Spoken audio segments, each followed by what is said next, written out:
morning of the first Tuesday in November. This is an American city. A city that is not very large, not very rich, not very old. It is situated in the western part of the United States, in California. Its name is Riverton. The woman in the car is Mrs. Dawson, one of Riverton's 15,000 residents. She is principal of public school number 2. But today there will be no classes held here, for this is election day.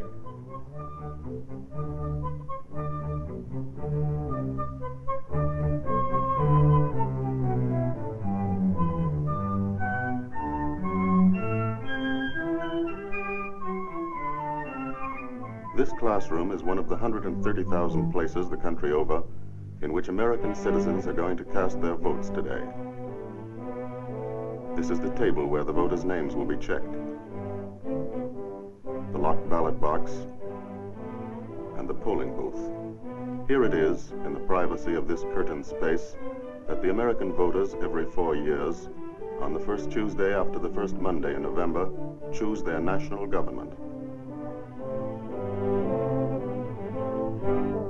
Here come Mrs. Dawson's colleagues on the election board of Riverton's 7th precinct, each representing one of the major political parties. Mr. Schwartz is a Republican who works for the streetcar company. Mrs. Abernathy is a housewife and a Democrat. Mrs. Dawson is chairman. They've all known one another for years. First, they remove the last traces of their campaign activities, their party buttons. Then they take the oath. You swear to defend the Constitution of the United States of America and perform your duties as members of the election board to the best of your ability, so help you God. I do. I do. This makes them responsible for seeing that the voting here today takes place according to the laws of the land. And now the polls are open.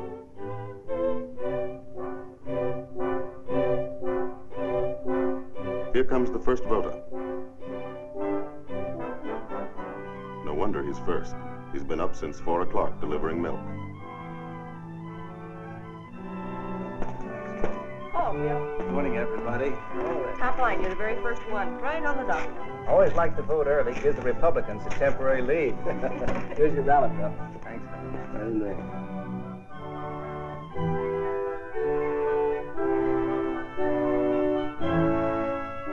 That's as far as we can go. Remember, this is a secret vote. No one ever sees another person mark his ballot. However, if we did have miraculous powers, and if we were able just this once to follow Bill Johnson, this is what we'd see. He votes first for the chief executives, the President and Vice President of the United States. Next, he votes for a senator from his state, then a representative from his district. This man is casting his vote for a government of his own choosing under the Constitution of the United States.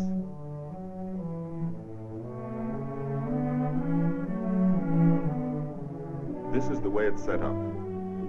There are 3 branches of the United States government: the executive branch, or president, the legislative branch, or Congress, and the judicial branch, or Supreme Court.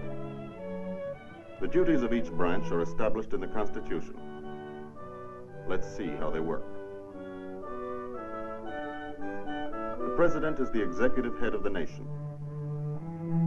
He initiates all important policies, such as treaties with other governments and the conduct of national affairs. He is the commander-in-chief of the Army and the Navy, an important consideration in a wartime election. The vice president is the president's legal successor. The president keeps him informed on matters of state and policy. The vice president, by custom, sits as a member of the president's cabinet. The cabinet members are the heads of the executive departments of the government, such as the State Department, War Department, Treasury Department, Department of the Interior, of Labor, Commerce, and so on. The cabinet advises the president on matters of policy. The powers of the president and his helpers are limited, for this is a government not of men, but of laws, based upon the Constitution. Congress makes the laws. It is a parliament which, unlike many democratic parliaments, has no direct connection with the executive branch. This branch of the government is made up of two houses, the Senate and the House of Representatives. A law may originate in either house, but must be approved by both of them. When a bill is passed by both houses, it is sent to the president. If the president also approves the bill, he signs it. It then becomes law. The president may veto a bill passed by the Congress. But Congress may still, by a two-thirds majority, make the bill law. Although the chief responsibility of Congress is that of making laws, certain other responsibilities are delegated to the two houses.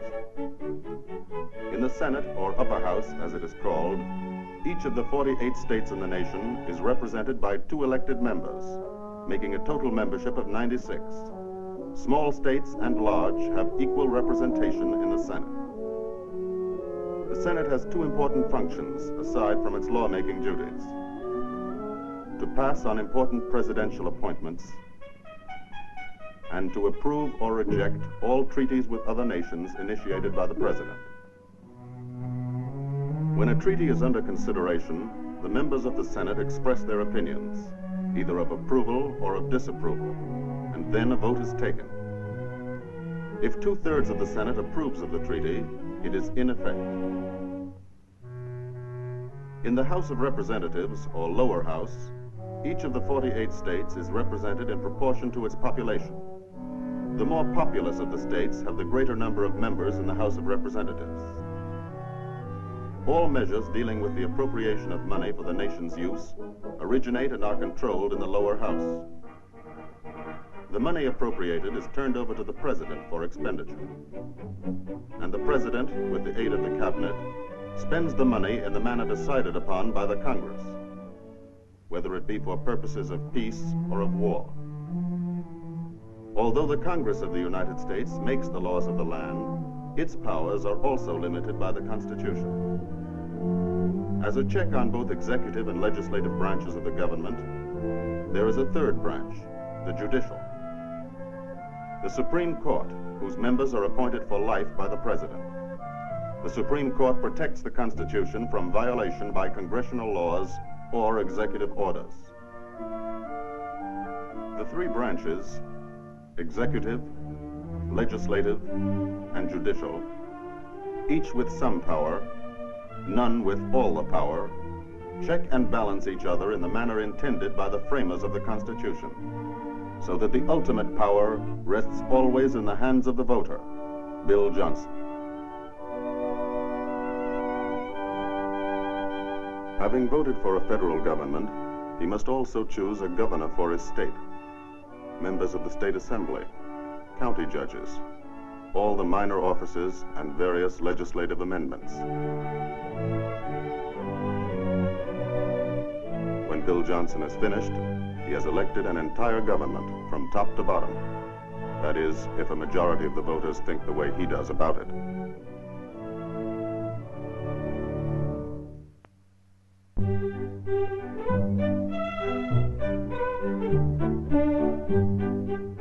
It's not only here in Riverton that the voting is heavy today. All over the country, people are conscious of the momentous issues facing their nation and the world.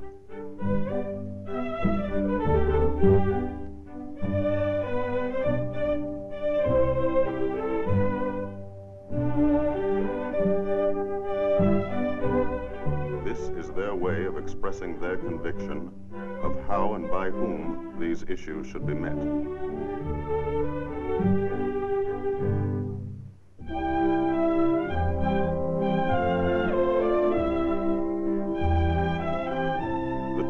Presidential candidates vote like all the other citizens. One of them in New York City describes himself as a lawyer. The other, up in the country where his home is, gives his occupation as farmer. For those who cannot come to the polls, an absentee ballot is provided, and the voting is supervised by the local notary. This is the same kind of ballot that in this wartime election is sent to members of the armed forces at home and abroad.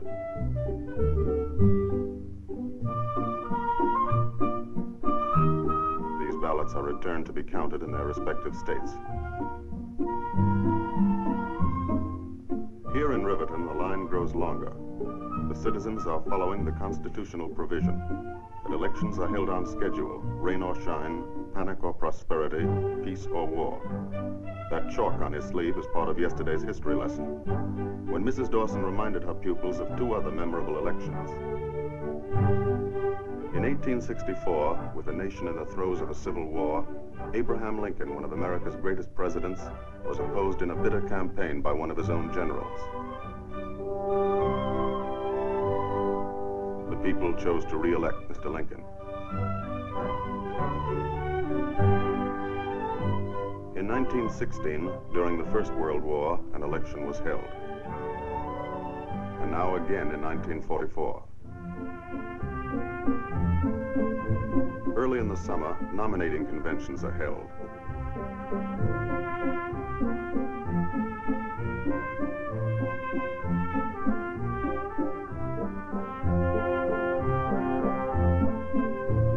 At these traditionally noisy political jamborees, the chosen delegates of each major party meet to select a candidate for the presidency and the vice presidency of the United States.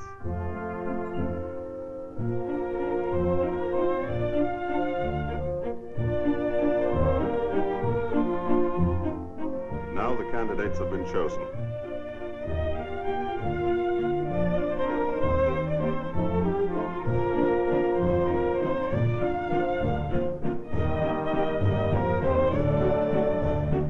And the campaign is on, from president to local sheriff.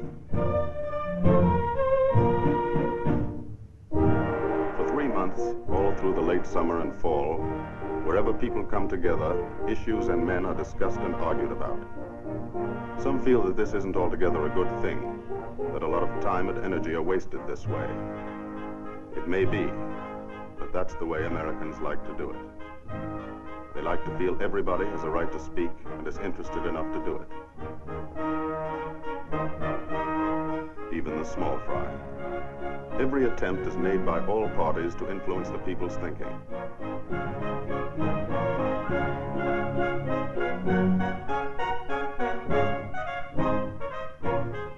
All over the country, week after week, 140 million citizens take part in the great debate.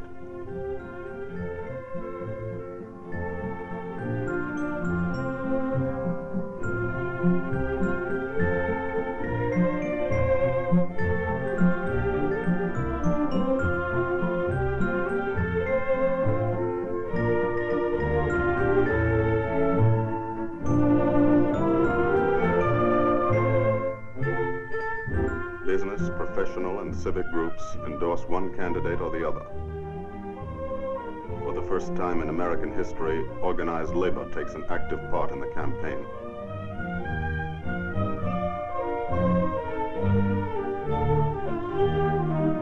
Radio plays a greater role than ever. Time on the air is paid for by all parties and distributed evenly among them, giving the party in office no advantage over its opponents. It is estimated that in the last days of the 1944 campaign, 70 million Americans heard the speeches of the various candidates.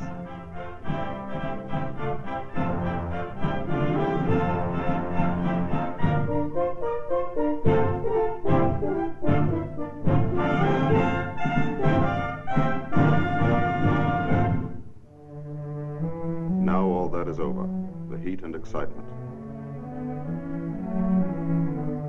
The votes are cast, and Americans have agreed to accept the will of the majority, whatever it may be. Apparently, even the younger generation has declared peace.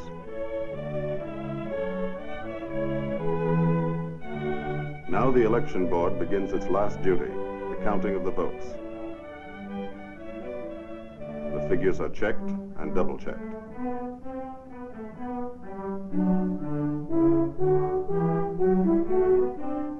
Then they are telephoned to headquarters.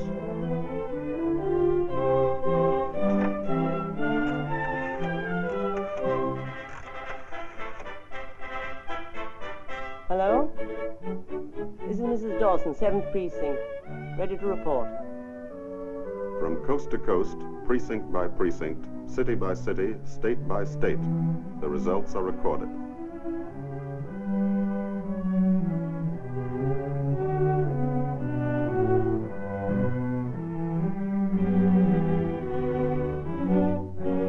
All over America tonight, the people are waiting to learn whom they have chosen to govern them for the next 4 years.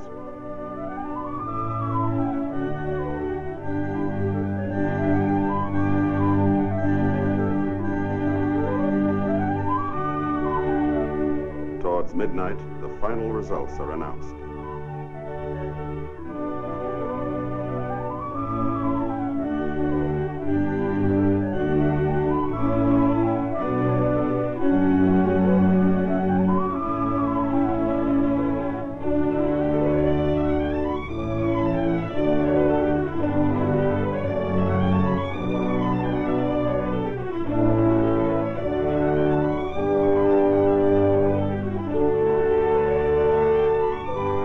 A nation of 140 million has elected a government.